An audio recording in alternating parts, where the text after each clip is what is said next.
ప్రభువైన యేసుక్రీస్తు నామములో మిమ్మల్ని అందరినీ ప్రేమతో ఆహ్వానిస్తూ ఉన్నాను. ప్రియులారా, మనిషిని బ్రతికించేది నోటితో పీల్చే శ్వాస.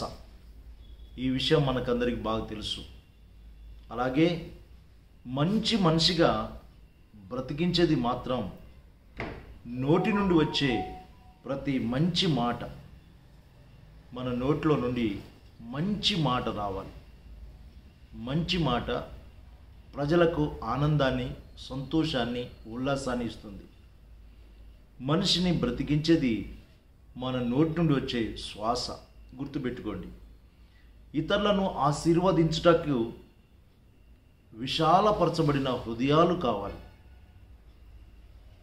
ఇతరులో ఉన్న చెడుతనాన్ని మనం ఖండిస్తూ ఉంటాం, కానీ మనలో దాగి ఉన్న చెడును మర్చిపోతూ ఉంటాం. కేవలము పైకి అందరి ముందు మంచిగా ఉంటే చాలు, మంచిగా మాట్లాడితే చాలు అనుకుంటాం.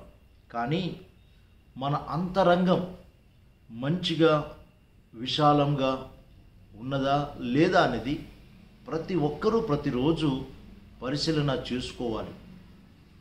హృదయంలో ఉన్నదంతా పరిశోధించి పరిశీలన చేసి తెలుసుకోవడం అనేది మనిషికి ఎన్నడూ చేత కాదు.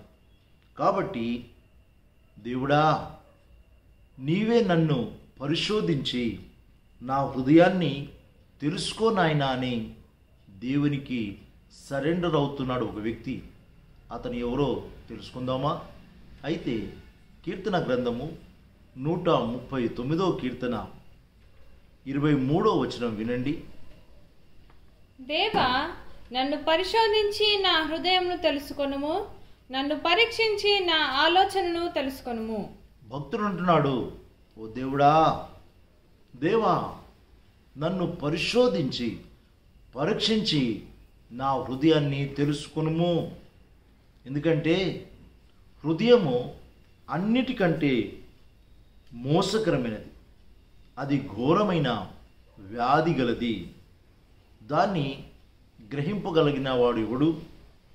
ఒకని ప్రవర్తనను బట్టి వాని క్రియల ఫలము చొప్పున ప్రతీకారము చేయుటకు యెహోవా అను నేను హృదయమును పరిశోధించువాడను, అంతరింద్రియములను పరీక్షించువాడను అని ఇర్మియా గ్రంథము 17వ అధ్యాయము 9-10 వచనాల్లో భక్తుడు జ్ఞాపకం చేస్తూ ఉన్నాడు.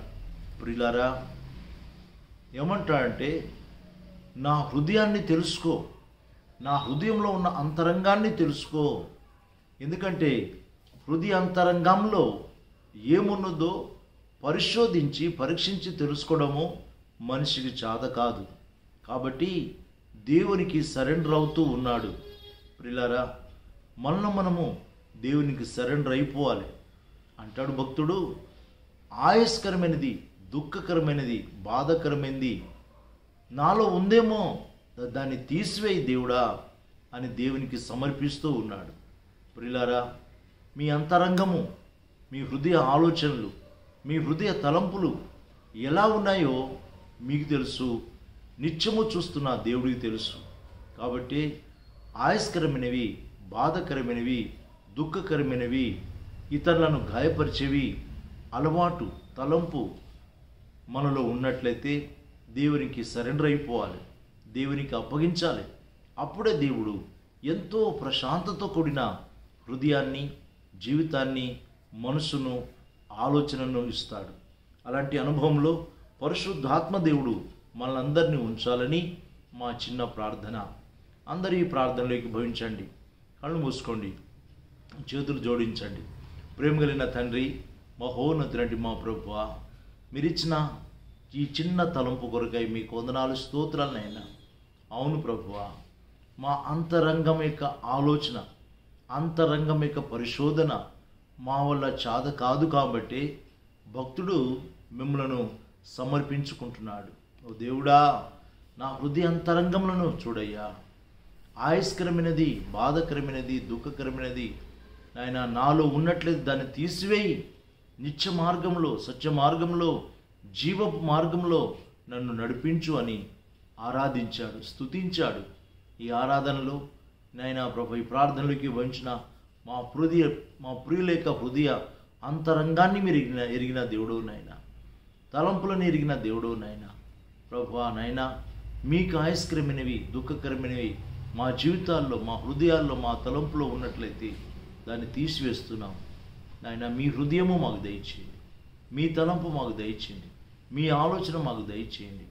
పేరు పేరున మమ్మల్ని అందరినీ దీవించుమని యేసు ప్రభు పేరిట ప్రార్థిస్తున్నాం తండ్రి. ఆమేన్.